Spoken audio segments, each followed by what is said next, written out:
Hello students, this is Usha. Welcome to my channel true education point. आज की इस video में हम क्लास 9 चैप्टर 8 क्वाड्रिलेटरल का थ्योरम 8.2 कवर करेंगे। अब 8.2 थ्योरम क्या कह रहा है? In a parallelogram opposite sides are equal. मतलब ये कह रहा है कि जो आपका पैरेललोग्राम है उसके अपोजिट साइड इक्वल है। अब अपोजिट साइड इक्वल करने के लिए मेरे को तो जस्ट ये आपका एक पैरेललोग्राम दिया हुआ है। इस क्वेश्चन में क्या है? एक पैरेललोग्राम है, बस ये दिया हुआ है मुझे। और क्या बोला है? ए बी सी डी, बस ये दिया है। और कहा है कि इसके अपोजिट साइड इक्वल है। आपको तो ये मैंने ऑलरेडी बताया हुआ है इंट्रोडक्शन पार्ट में कि पैरेललोग्राम के अपोजिट साइड इक्वल होते हैं, ऑलरेडी बताया हुआ है। बट क्या इस बेस पे आप कह सकते हो कि ए बी डीसी के बराबर है और बीसी एडी के बराबर है? आप ऐसे नहीं कह सकते हो। अब इसको मुझे बराबर प्रूव करने के लिए इसको मेरे को कॉन्ग्रुएंट प्रूव करना पड़ेगा ना कॉन्ग्रुएंट। अब हमने थ्योरम 8.1 में तो कॉन्ग्रुएंट प्रूव कर लिया था। उसके बेस पे मैं आपको कह सकती हूँ कि जब एक ट्रायंगल दूसरे ये वाला ट्रायंगल इस ट्रायंगल की कॉन्ग्रुएंट है तो मेरा ये ए बी जो साइड है ए बी और डी सी एक दूसरे के इक्वल होगा, ठीक है ना, सीपीसीटी के थ्रू।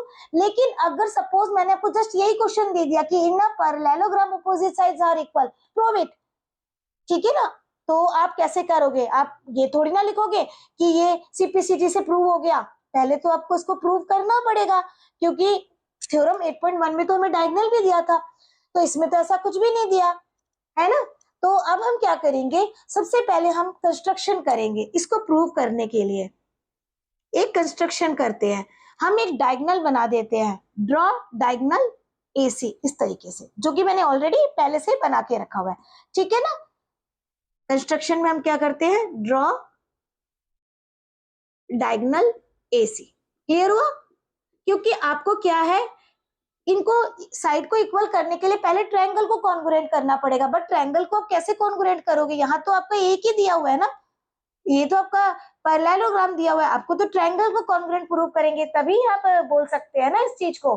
तो इसलिए मैंने एक डायगोनल बना दिया। क्लियर हो गया होगा आपको ये डायगोनल मैंने क्यों बनाया। अब नाउ सेम वही स्टेप करेंगे जो हमने थ्योरम 8.1 में करा था, सेम रिपीट करते हैं। बट मैं थोड़ा जल्दी जल्दी करवा देती हूँ, बताऊंगी नहीं आपको कि इसके बाद ये होगा। आई थिंक आपको पहले से मैंने ऑलरेडी बताया हुआ है, ठीक है ना। प्रूफ में हम फटाफट कंप्लीट करते हैं। किस angle 1 is equal to angle 2 है ना। एंगल 1 किसके बराबर है? एंगल 2 के बराबर है। क्यों है? मैंने ऑलरेडी बताया था आपको थ्योरम 8.1 में। क्यों है? क्योंकि ए बी किसके बराबर था? डी सी के बराबर था, लेकिन इसमें नहीं दिया। क्लियर? इसमें नहीं दिया हुआ है, लेकिन हमने ऑलरेडी वहां पे प्रूव करा हुआ है। तो अब ये किसके बराबर है? ऑल्टरनेट इंटीरियर एंगल की वजह से। क्लियर? अच्छा, अब ये 3 किसके बराबर है? 4 के बराबर है ना, 4 के बराबर है ना।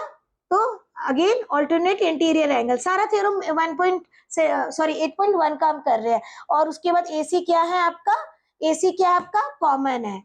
एसी आपका क्या है? कॉमन है, जो कि आपकी साइड है वो आपकी कॉमन है। AC is equal to AC, ये आपका क्या हो गया? कॉमन हो गया ना कॉमन।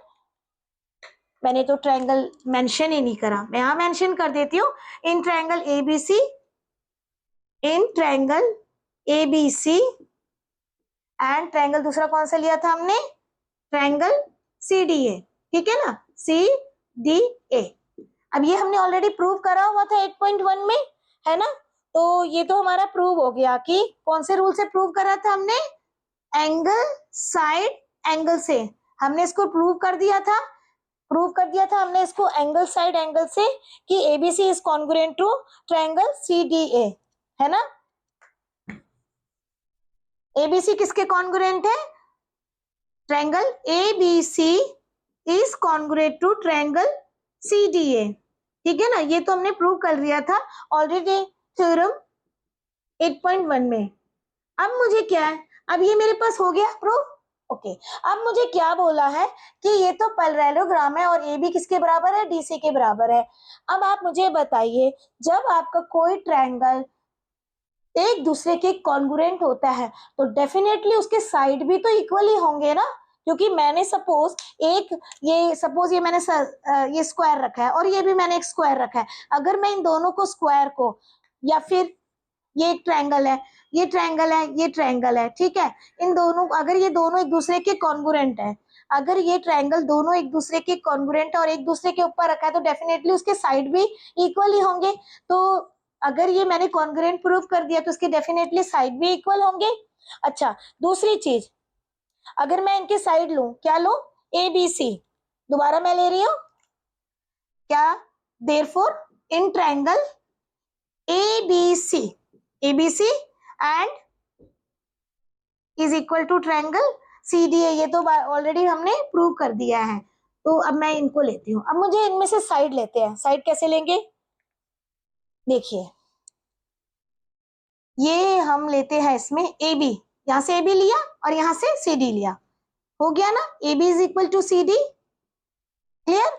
अच्छा, उसके बाद आप क्या ले सकते हैं, BC ले सकते हैं, ये BC और ये AD ले सकते हैं ना, BC is equal to AD, किसके, बाय CPCT, बाय CPCT, ये आपका प्रूव हो गया ना। अगर आपके दो ट्रायंगल एक दूसरे के कॉन्ग्रुएंट है ना, कॉन्ग्रुएंट, अगर कॉन्ग्रुएंट है तो डेफिनेटली उसके साइड भी इक्वल होंगे।